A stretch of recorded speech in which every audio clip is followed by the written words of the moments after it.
Ce budget, il est profondément injuste. Il se situe, et c'est là qu'est en quelque sorte le mensonge derrière ce budget, il se situe dans la continuité de la politique macroniste depuis 8 ans qui a échoué et qui a été désavouée dans les urnes en 2024.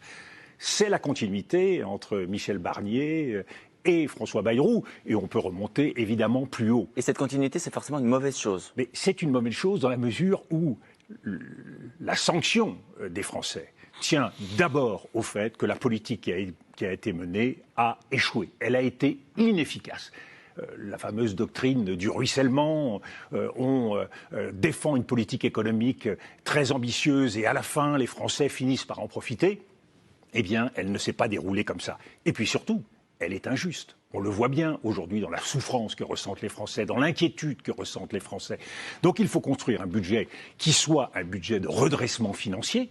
C'est un effort qu'il nous faut faire, et de rigueur. Ça suppose un effort de l'État, des collectivités pour éviter les doublons. Ça suppose plus d'imposition, comme le proposent les socialistes, il faudra l'impôt demain. Ça suppose un effort de justice en demandant plus à ceux qui ont plus, alors qu'on continue à demander plus à ceux qui ont peu.